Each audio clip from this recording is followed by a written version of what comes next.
Selamat pagi dan salam sehat bagi kita semua. Kita lanjutkan materi pembahasan kita pada mata kuliah data mining. Materi yang kita pelajari pada minggu ini adalah clustering, khususnya clustering Cummings. Saya coba share screen. Jadi inilah topik pembahasan kita pada minggu ini. Di buku itu bab 9 yaitu algoritma clustering Cummings. Jadi K itu adalah clustering. Jadi seperti yang seperti yang kita ketahui bahwa clustering itu adalah merupakan pengelompokan. Jadi cluster itu adalah pengelompokan. Jadi algoritma kami itu adalah fungsinya adalah untuk mengelompokkan data yang memiliki jarak terpendek atau kriteria atau karakteristik yang hampir sama antara satu dengan yang lain. Jadi dalam kehidupan kita sehari-hari sering kita menjumpai hal-hal yang sangat mirip, sangat bentuknya, kondisinya mirip dan kadang kita sulit mengelompokkannya. Jadi di dalam clustering ini fungsinya adalah untuk mengelompokkan objek yang sangat sulit dikelompokkan. Jadi algoritma sebelumnya seperti algoritma C45 lah, atau algoritma nearest neighbor atau algoritma Naive Bayesian classifier itu juga sebenarnya termasuk dalam algoritma klasifikasi. Tujuannya adalah untuk mengelompokkan. Hanya saja pada algoritma tersebut pengelompokannya tidak terlalu dalam. Ya, tidak terlalu dalam artinya mengelompokkan objek yang memang nampak berbeda. Ya, misalnya lah kita mengelompokkan manusia, ya bisa kita mengelompokkannya misalnya berdasarkan jenis kelamin. Jadi kalau misalnya kita mengelompokkan manusia berdasarkan jenis kelaminnya, kita tinggal melihat bentuk tubuhnya, langsung nampak ini perempuan, ini laki-laki. Tetapi pada algoritma Cummings, khususnya clustering Cummings itu pengelompokannya lebih dalam. Jadi sangat membutuhkan data-data yang memang hampir mirip. Jadi data dari kelompok kita itu adalah datanya sangat mirip. Contohnya lah, ada contohnya di sini, coba saya merubah lagi. Nah, contoh data seperti ini. Nah, data seperti ini sangat mirip dan cobalah kita mengelompokkan data ini. Ya. Data ini kalau kita kelompokkan, itu kan banyak sekali kriterianya. Jadi kalau misalnya kita melihat data ini ada objeknya, ya, ini objeknya, baru inilah kriteria. Ya, inilah kriteria.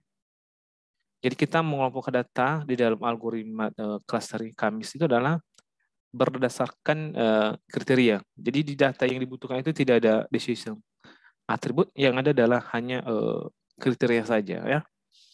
Jadi cobalah kita mengelompokkan data ini secara langsung, ya, secara langsung. Jadi kalau kita kelompokkan ini berdasarkan secara langsung itu tidak bisa, ya. Tidak bisa. Kenapa? Datanya itu ini sangat bervariasi dan hampir mirip, ya, hampir mirip. Jadi misalnya lah antar data A dengan data B, ya, ini nilainya di sini memang berbeda-beda, tapi ada yang mirip. Misalnya di sini 70, di sini juga 72. Di sini antar data nomor bagian C, ya, dengan bagian C dengan bagian A lagi, ini ada 60, 61, ini 60. Ya. Jadi datanya ini hampir mirip. Jadi kalau kita kelompokkan secara langsung, ya, sangat sulit. Jadi kita mengelompokkan di dalam data di algoritma clustering itu menggunakan beberapa kriteria, ya, menggunakan beberapa kriteria, bukan hanya satu atau dua kriteria. Artinya ya minimal 3 lah kriterianya. Kenapa kita minimal 3? Karena biar pengelompokannya lebih lebih jelas. Kenapa? Kalau kita hanya mengelompokkan misalnya berdasarkan satu kriteria saja, maka gampang sekali, ya. Kita tinggal membuat range-nya saja, ya. Misalnya 60 sampai 70 itu range pertama atau kelompok pertama, 71 sampai 80 itu kelompok kedua, dan 81 sampai 90 itu kelompok ketiga, dan 90 sampai 100 itu kelompok keempat. Itu gampang kan kalau misalnya hanya menggunakan satu atribut atau dua atribut. Tetapi di dalam algoritma Cummings tidak menggunakan atau tidak hanya menggunakan satu kolom atau atribut atau kriteria, lebih dari itu, lebih daripada 2 atribut. Artinya dalam pengelompokannya banyak yang harus dipertimbangkan. Oleh karena itu kita membutuhkan sebuah teknik, suatu teknik untuk mengelompokkan data ini supaya hasilnya itu benar-benar sesuai dengan data yang dikelompokkan tersebut ya. Data yang benar-benar memang mirip dengan jarak yang terpendek. Jadi data ini bisa dikelompokkan. Jadi dikelompokkan misalnya data yang seperti ini misalnya dikelompokkan dalam kelas pertama. Jadi data dalam kelas pertama itu artinya data dalam satu kelompok baru klaster kedua. Jadi data misalnya data dalam kelas pertama adalah A, D, F. Data dalam klaster kedua adalah misalnya M, N. Data dalam kelas ketiga adalah misalnya L, K, J, dan lain sebagainya. Jadi kita mengelompokkan data-data di mana data dalam satu kelompok itu adalah mirip atau memiliki jarak terpendek. Jadi data yang dalam satu kelompok ini memiliki jarak atau karakteristik atau ciri yang sama. Sedangkan data antar kelompok atau antar klaster memiliki jarak yang jauh atau ciri khas karakteristik yang jauh berbeda. Artinya data dalam satu kelompok tersebut, mereka dalam satu kelompok itu memiliki jarak yang pendek, sedangkan jarak antar kelompok itu memiliki jarak yang berbeda, ya, jauh berbeda. Jadi LJK ini misalnya datanya ini satu kelompok, mereka memiliki jarak atau karakteristik yang hampir sama, begitu juga data di dalam sini yaitu MN, begitu juga data di sini FAD. Nah, jadi dalam satu kelompok ini, dalam satu klaster ini memiliki jarak yang terpendek, tetapi antar klaster memiliki jarak yang jauh atau karakteristik yang sangat jauh berbeda. Begitu. Jadi kita mengelompokkan data berdasarkan karakteristik atau jarak yang berbeda.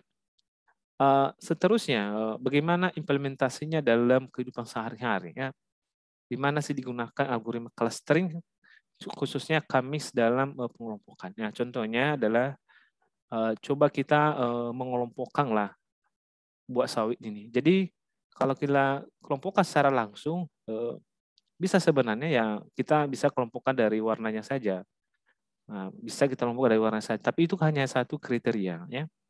Tetapi kalau misalnya ada pertanyaan, cobalah kelompokkan biji sawit yang bermutu atau yang bagus yang digunakan untuk bibit. Nah, jadi artinya ya kita mencari bibit unggul dari sawit ini. Nah, artinya untuk mencari bibit sawit di sini kita harus mengelompokkan. Dan mengelompokkannya itu berdasarkan ciri-ciri dari setiap biji sawit tersebut. Jadi kalau kita coba kelompokkan biji sawit ini, kita coba kelompokkan ya, kita harus melihat dulu kriteria dari segi warna ya. Nah, baru yang kedua dari segi ukuran misalnya. Nah, dari segi ukuran, baru dari segi bentuknya seperti apa. Nah, apalagi, nah, dan lain sebagainya lah, dan lain-lain. Jadi kalau misalnya kita mengelompokkan, ya kita harus mencatat yang ciri khas atau karakteristik dari buah tersebut. Setelah itu misalnya biji yang ini misalnya, nah, misalnya biji yang tersebut nomor 1, nah, misalnya warnanya merah ya, baru ukurannya misalnya sedang, baru misalnya bentuknya misalnya biasalah, bentuknya biasa. Baru yang kedua misalnya ini warnanya hitam, ukurannya besar ya, misalnya besar, baru bentuknya juga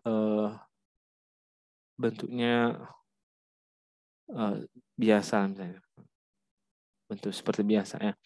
Jadi kalau kita hanya lihat dari satu kriteria itu tidak cocok ya, tidak pas. Jadi kita mengelompokkan ini berdasarkan kriteria yang lain juga. Nah, di dalam algoritma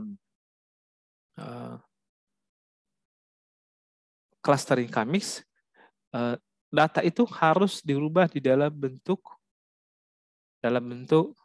angka, ya, tidak dalam bentuk huruf. Artinya merah ini kita buat variabelnya misalnya 1, hitam ini kita buat dalam variabelnya 2. Begitu juga ini kurangnya misalnya sedang kita variabelkan 2 dan besar kita variabelkan 1. Begitu juga biasa misalnya kita variabelkan 2. Kalau misalnya ada data yang lain bisa kita variabelkan. Jadi yang kita nanti kelompokkan data tersebut berdasarkan nilai angkanya, bukan berdasarkan nilai dalam bentuk huruf, tapi nilai dalam bentuk angka. Jadi nanti hasilnya itu nampak sama kita mana hasil akhir dan ini bisa di beberapa kelompok, bisa kita kelompokkan nanti hasilnya ini yang ukurannya besar dan warna merah, outputnya nanti kemungkinan bisa juga misalnya ukuran kecil dan warna hitam semuanya, bisa juga warna kuning dengan ukuran sangat kecil. Jadi kemungkinan seperti itu hasilnya. Jadi data nanti yang dihasilkan dari pengelompokan ini adalah data memang yang sesuai dengan kita inginkan, yaitu misalnya biji yang bermutu. Jadi biji yang bermutu itu atau yang berkualitas untuk dijadikan sebagai bibit unggul itu pasti banyak yang dilihat. Bisa dari warnanya juga, bisa dari ukurannya, bisa juga dari bentuknya. Jadi kalau kita kelompokkan secara langsung itu tidak bisa aja salah, tetapi dengan menggunakan algoritma ini bisa kita mengelompokkan ini dengan tepat.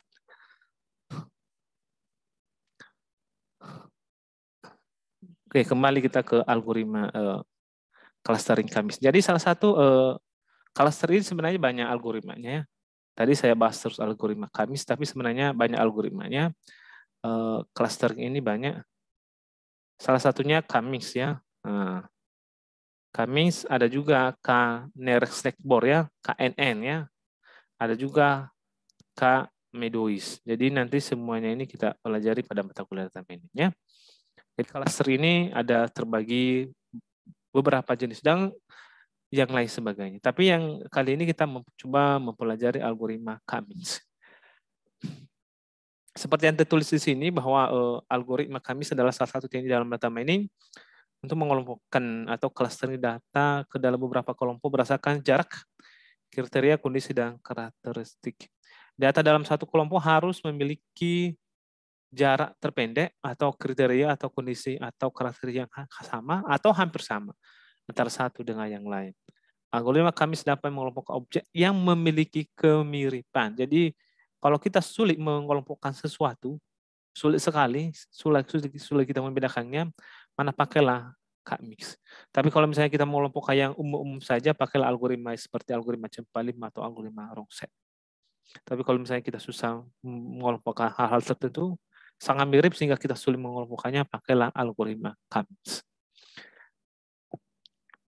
Bagaimana sih cara kerja dari algoritma Kamis? Yaitu pertama kita harus menyiapkan data, jadi artinya data itu harus ada.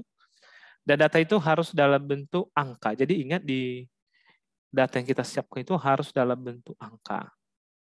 Nah, jadi format datanya sudah jelas tadi ya. Jadi kalau misalnya di dalam algoritma cluster ini yang kita butuhkan datanya itu dalam bentuk angka dan harus ada objeknya. Objeknya itu bisa nomor dan nama. Saya itu angka. Jadi angka itu adalah isi dari kriteria. Jadi kalau kita simpulkan bahwa data yang dibutuhkan dalam bentuk dalam algoritma Kamis ini adalah yaitu objek dan kriteria ya. Jadi kriterianya itu harus ditulis dalam bentuk angka ya, tidak boleh dalam bentuk huruf. Bagaimana kalau misalnya ada data dalam bentuk huruf ya, kita harus konversi ke angka. Ya seperti yang saya jelaskan sebelumnya, misalnya merah 1, hitam 2. Kalau misalnya muncul merah lagi ya kita kembalikan lagi ke nilai 1. Jadi penggunaan variabelnya juga harus konsisten ya. Selanjutnya setelah kita siapkan data, kita menentukan jumlah klaster. Jadi data misalnya ada data, kita harus menentukan berapa klaster kita bikin data tersebut, berapa kelompok. Misalnya kita punya data 1, ini datanya, ya mau kita bagi berapa, mau bagi 2 bisa, bagi 3 juga bisa. Jadi datanya yang 1, sebelumnya ukurannya besar, kita bagi ke dalam beberapa kelompok yang lebih kecil. Jadi bisa 2 kelompok data, bisa 3 kelompok, sesuai dengan keinginan kita. Makanya di buat di sini menentukan jumlah klaster. Jadi bisa kita menentukan jumlah klaster. Yang ketiga adalah menentukan nilai centroid atau titik pusat. Jadi di dalam algoritma Kamis ada titik pusat. Titik pusat ini sebagai patokan di dalam pembentukan nilai klaster. Nah, jadi ada titik pusatnya. Dari mana diambil nilai centroidnya? Dari sampel data. Kita pilih secara acak.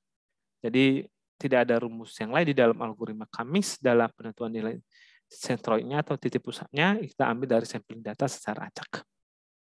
Yang kedua adalah kita menghitung masing-masing jarak. Jadi di sini kita menggunakan perhitungan jarak antara data yang satu dengan yang lain.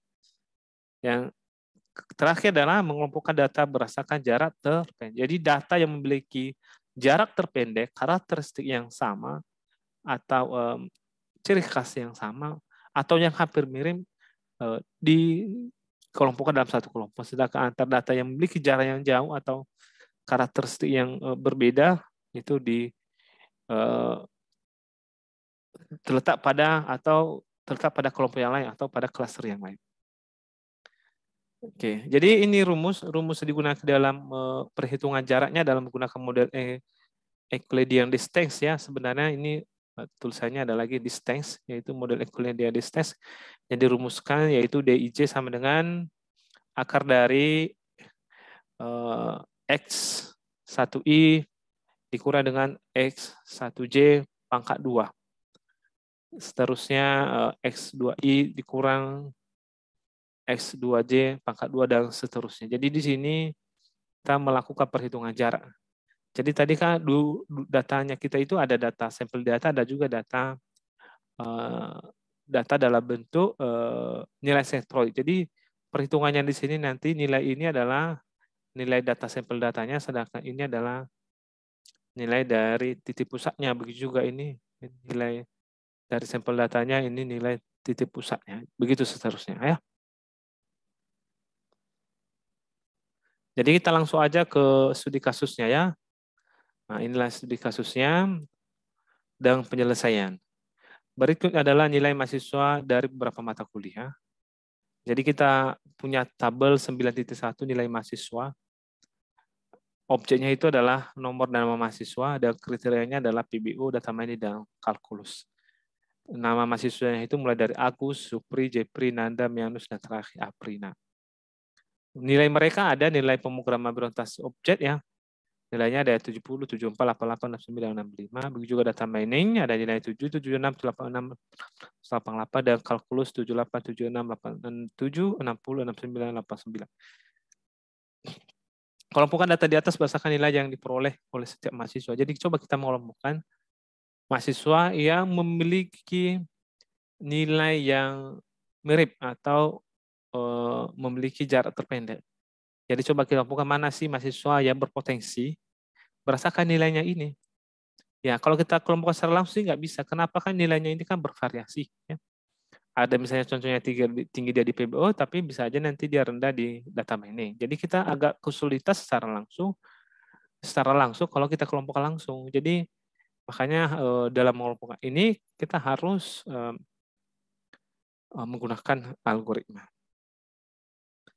Jadi pertama, iterasi pertama. Nah, jadi ini iterasi pertama ya. Pertama, jumlah klaster kelompok yaitu 3. Jadi seperti tadi algoritmanya dari atas, bahwa langkah kedua yang kita gunakan di dalam perhitungan algoritma Kamis clustering adalah menentukan jumlah klaster. Jadi jumlah klaster di sini kita bikin jumlah klasternya 3 saja. Ya. 3 saja ya. Oke. Jadi sudah dia di sini 3. Berarti kalau 3 jumlah klasternya, maka nilai centroid juga yang dibutuhkan adalah di 3 baris ya.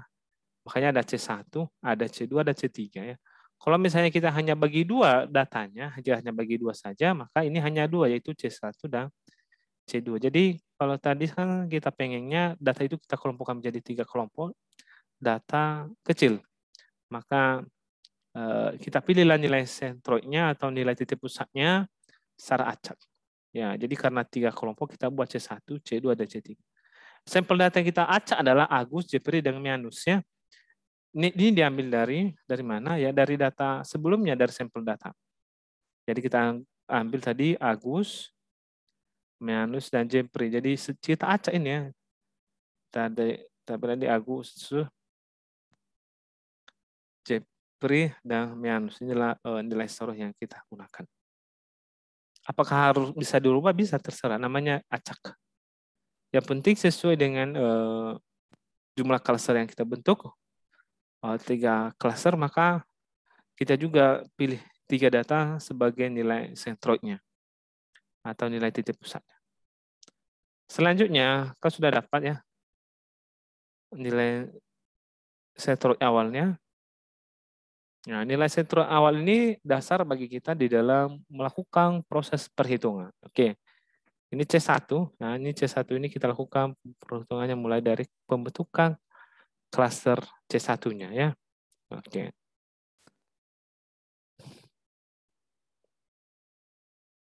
Oke, jadi di sini C1-nya.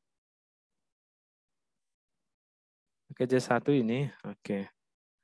Oke, nilainya kalau kita lihat di sini rumusnya DCI DX1, C1. Lihat di sini A1 dikurang C1A tambah B1 dikurang C1B pangkat 2 tambah C1 dikurang C1C pangkat 2. Nah, jadi hasilnya di sini adalah 76 dikurang 76 pangkat 2, 77 dikurang 77 pangkat 2. Selanjutnya 8 dikurang 78 pangkat 2. Hasilnya 0. Jadi kalau perhitungannya ya tidak perlu saya jelaskan. Ingat, dari mana diambil nilai ini? Ini kalau Anda lihat di sini 76, 74, 88, 69, 65. Kita geser lagi ke bawah ya. Saya ulangi lagi. Dari mana diambil nilai ini? 76, 74, 88, 69, 65, 86. Itu diambil dari data atau sampel data. Sampel data kita kan ada 6 ya. Jadi nilainya itu kalau kita lihat tadi mulai dari yang sebelah kiri yaitu 76, 74, 88, 69, 65, 86. Jadi semua nilai data tersebut ini, nah data ini diambil dari sampel data. Yang kedua, pengurangannya dari mana diambil? Pengurangannya diambil dari sentroid atau titik pusat. Ini di sini C1, ini kan C1. Baru nilai pertama kan 76, berarti ini 76. Baru 77. Selanjutnya sini 78. Nah, 78. Oke. Semua pengurangannya itu adalah 76. Di bagian ini semua 77. Ini semua 78. Artinya nilai klaster 1 C1 ini nilai titik pusat yang pertama mengurangi semua nilai dari sampel data. Ya, mengurangi semua sampel data. Ini 76, 77, 76, 86 ini diperoleh dari sampel data.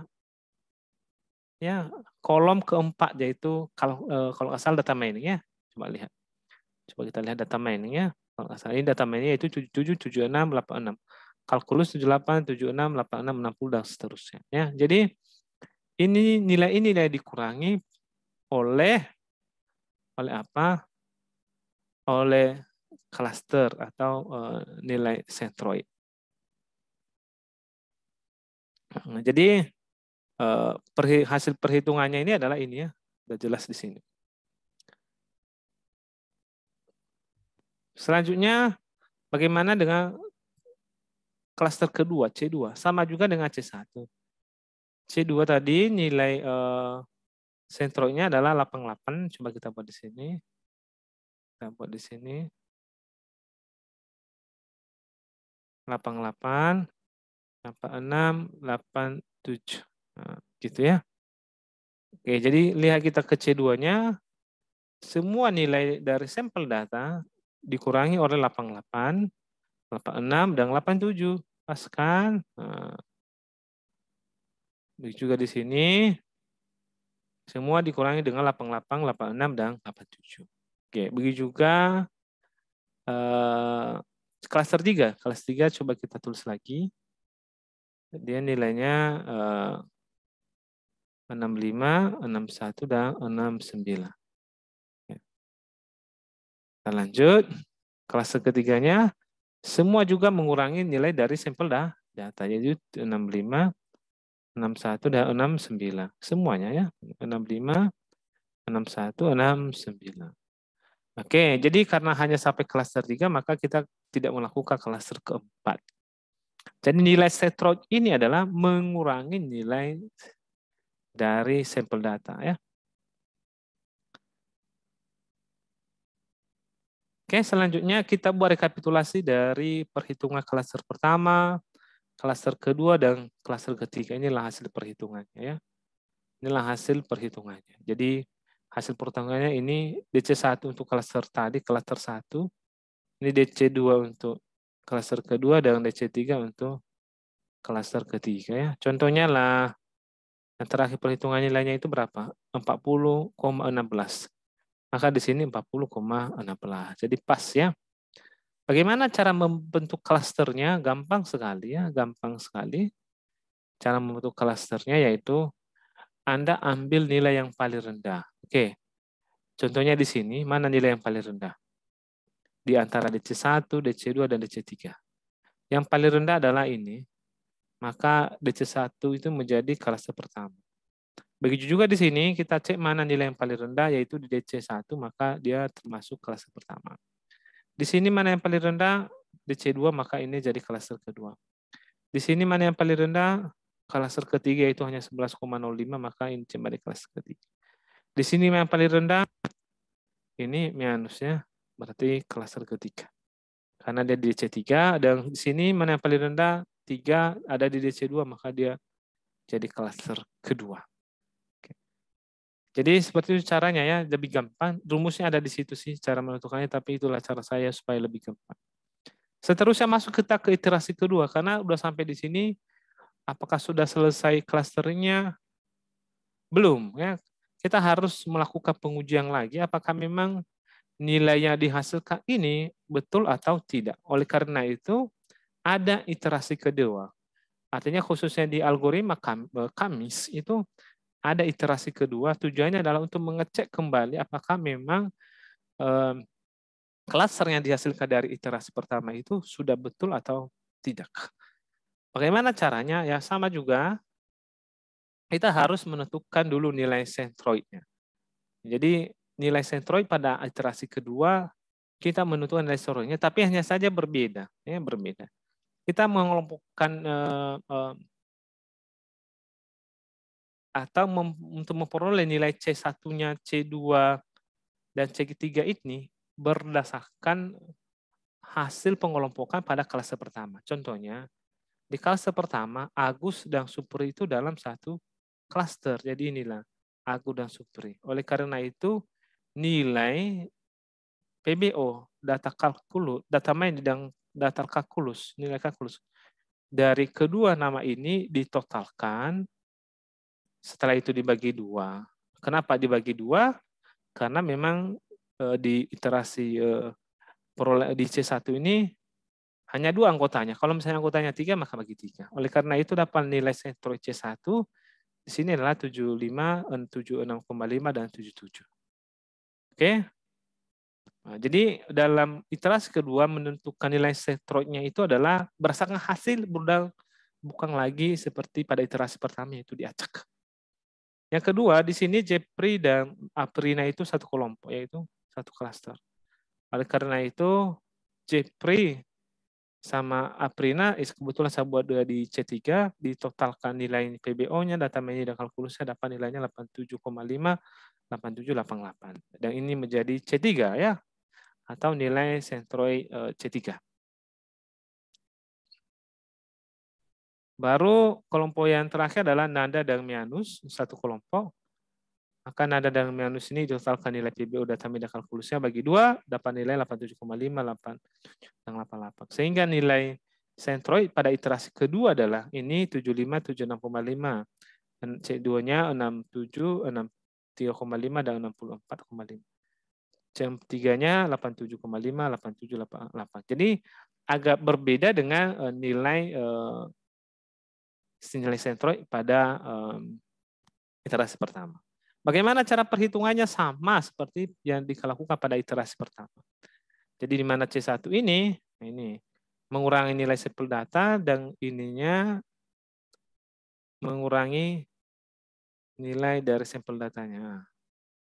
Jadi begitu seterusnya ya. Jadi di sini semua pembaginya itu, pengurangnya itu adalah 75. Ini 76,5 dan 77. Nah, datanya ini ya, data ini diambil dari sampel data. Jadi dapat hasil seperti ini ya. Begitu juga di klaster kedua, sudah ada tadi C2-nya, mana C2-nya 67, mana tadi C2-nya adalah 67, 67, 63,5 dan 64,5. Ya. Arti klaster keduanya semua dikurang semua nilainya itu dikurangi dengan 67, 63,5 dan 64,5. Begitu juga di klaster ketiga sama, C3-nya mengurangi nilai sampel data. Selanjutnya baru direkap ya, rekapnya seperti ini juga. Yaitu DC1 dari hasil klaster pertama, DC2 dari hasil klaster kedua, dan DC3 dari hasil klaster ketiga.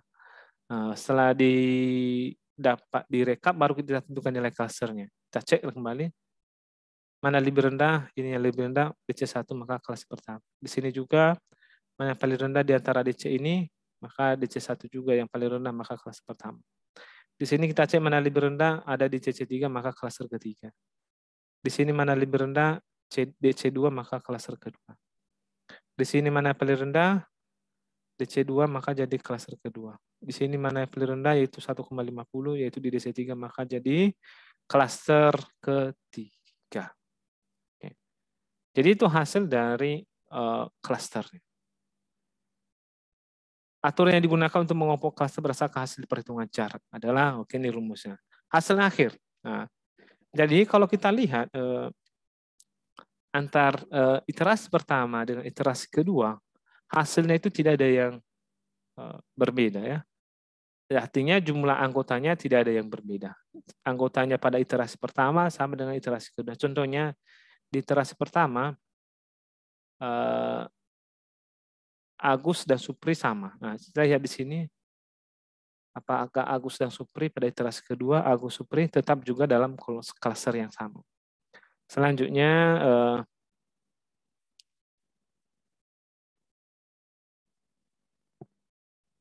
ini oke, baru klaster kedua, Nanda sama Mianus satu klaster ya.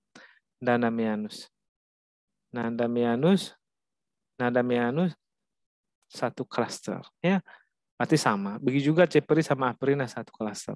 Walaupun sebenarnya di iterasi pertama ini 2, ini 3. Pada iterasi pertama ya. Hanya saja itu yang berbeda hanya nama klaster, tapi anggotanya tidak berubah. Maka dianggap sama. Bagaimana kalau misalnya berbeda? Berbeda anggota kelompok atau anggota klaster dari iterasi pertama dengan iterasi kedua. Iterasi pertama dengan iterasi kedua. Apa yang dilakukan? Yang dilakukan adalah melakukan hal yang sama di iterasi kedua. Yaitu cari dulu nilai sentroidnya dan lakukan proses perhitungan seperti ini. Jadi sampai hasilnya itu atau hasil clusternya itu adalah hasil yang diperoleh dari iterasi terakhir sama dengan hasil yang diperoleh dari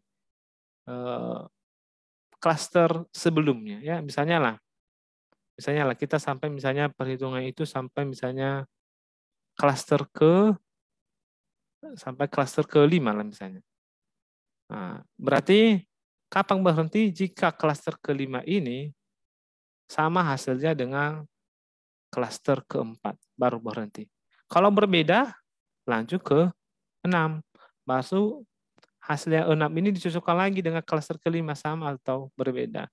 Kalau sama, berhenti. Kalau berbeda, lanjut sampai sama. Jadi di dalam algoritma clustering kami khususnya, itu pembentukan cluster itu sampai beriterasi banyak. Jadi bukan hanya 1 atau 2 iterasi. Memang di contoh ini saya buat usahakan 2 cluster iterasi saja ya, biar lebih gampang kita memahami. Oke, kesimpulannya di sini hasil ya. Kelas pertama adalah Agus dan Supri, kelas kedua Nanda dan Mianus, kelas ketiga Jepri dan Alpina. Hasil klaster pada iterasi pertama dan iterasi kedua terjadi perubahan klaster, yaitu pada iterasi pertama anggota klaster iterasi pertama anggota klaster 2 itu Jepri dan April. Anggota klaster ketiga adalah Nanda, Putri, Renjani dan Mianus Laya. Sedangkan pada iterasi kedua anggota klaster 2 Nanda, Putri, Renjani dan Mianus, dan anggota klaster ketiga Jepri, Tariga dan April. Perubahan yang terjadi hanya pada nama klaster. Tidak terjadi pertukaran, pengurangan, atau penambahan anggota pada salah satu klaster, sehingga tidak dilanjutkan lagi ke proses iterasi ketiga. Sehingga hasil kartes adalah nama mahasiswa Agus dan Supri masuk dalam klaster pertama, Nanda dan Mianus masuk dalam klaster kedua, Jepri dan April masuk dalam klaster ketiga. Jadi seperti itu pengelompokan data dengan algoritma clustering ya, khususnya clustering Kamis, yaitu mengelompokkan data yang memiliki kemiripan atau jarak terpendek. Dan algoritma ini digunakan misalnya di dalam mengelompokkan sesuatu yang sulit kita lakukan secara langsung. Sekian pertemuan kita pada algoritma Kamis ini. Kalau misalnya ada yang kurang mohon dimaafkan dan bisa dicari referensi yang lain juga untuk menambah wawasan Anda tentang algoritma Kamis ini. Oke, sekian pertemuan kita. Sampai jumpa dan terima kasih.